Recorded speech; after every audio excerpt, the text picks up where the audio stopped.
Journey back in time as Full Moon tells the story of how Andre Toulon became the puppet master and how the puppets fans have grown to love didn't always look the way they do now. Retro Puppet Master. Welcome to Bucharest. Llegada.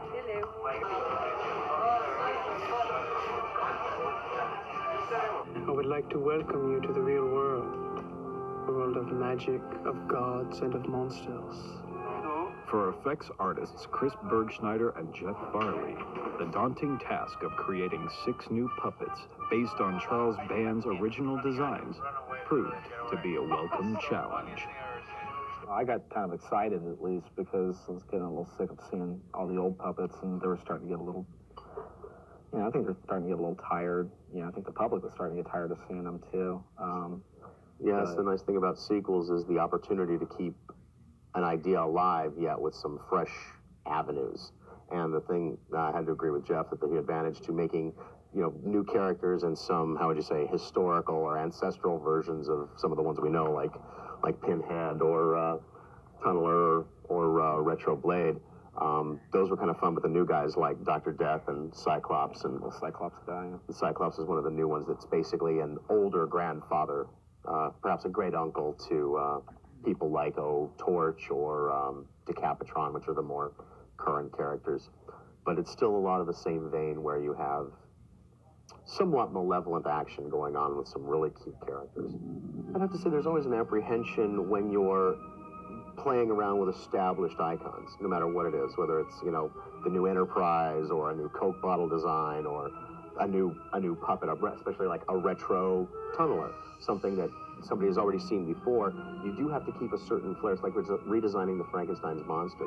You've got to keep a certain touch with the grounding with the original designs, yet the nice thing was we were able to take it in a new direction and to really give it some things that made them, as far as I think Jeff and I both felt, more puppet. They really looked more like they were puppets and not perhaps little toys or things like that, because in actuality, more so I think than in some of the other films, you get to see these guys worked as puppets and treated as puppets. Don't you know, my friend? Smell the sulfur. Feel the heat of the flames. We could be nowhere else but hell. As far as the design went, though, we kept things pretty much the same as far as like the look, the heads. I sculpted to retain as much as the original idea to keep it, something that Charlie could see that was followed through from start to finish. Yeah, the original artwork was pretty well defined, and it helped us a lot in as much as Charlie was very focused as to where he really wanted these guys to go. He did want to stay away from some of the more garish or not realistic attempts, but more the modern turns that some of the puppets had, even for their time periods. And some of them seemed a bit, highly evolved for the 1940s, whereas Charlie was very, very concerned about making sure they really, really fit the period. Six-shooter and Blade.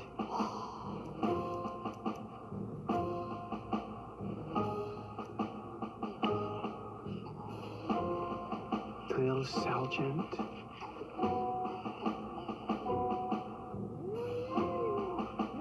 Dr. Death.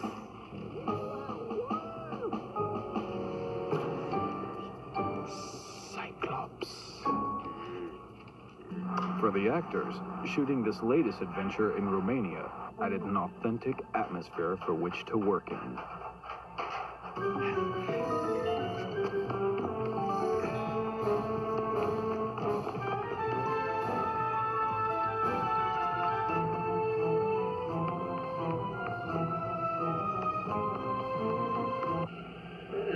Everything, the architecture,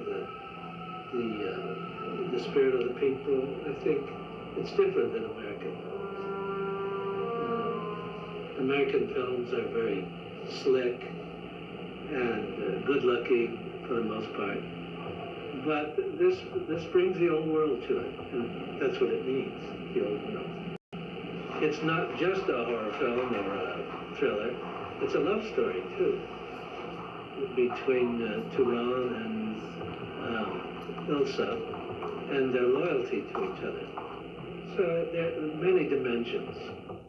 Is the old man mad? Or is the young man the fool?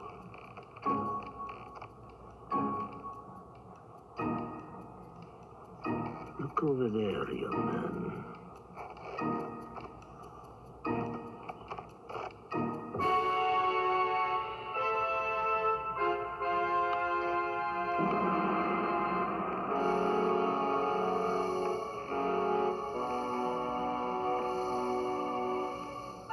Coming from the United States, filming it feels like a completely different world, different time period, really.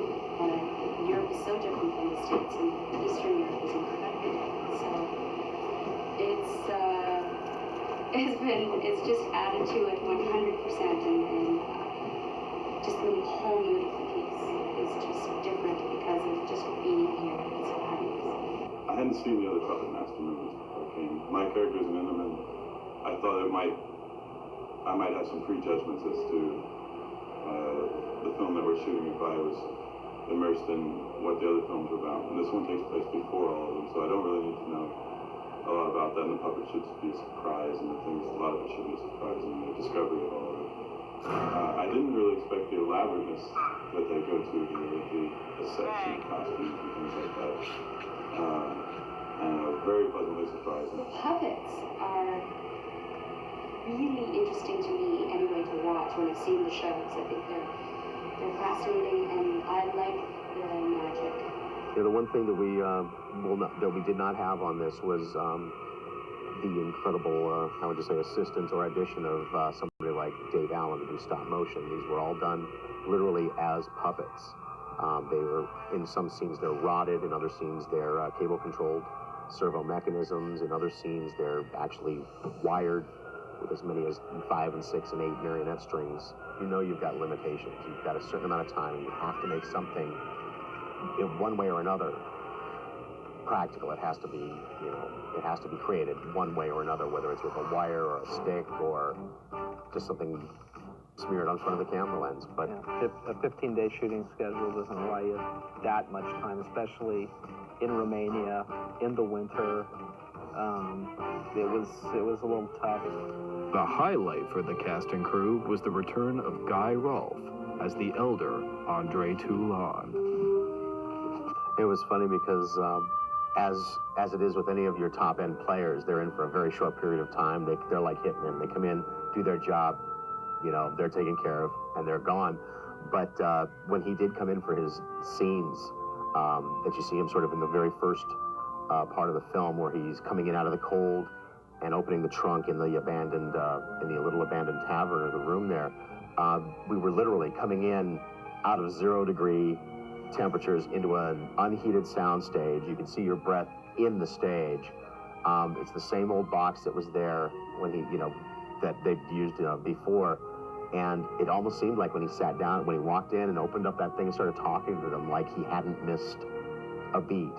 And it's fun to see that kind of familiarity, or professionalism, whichever it is. That's true. But he did seem like it almost seemed like he knew this character from before, and it was just like,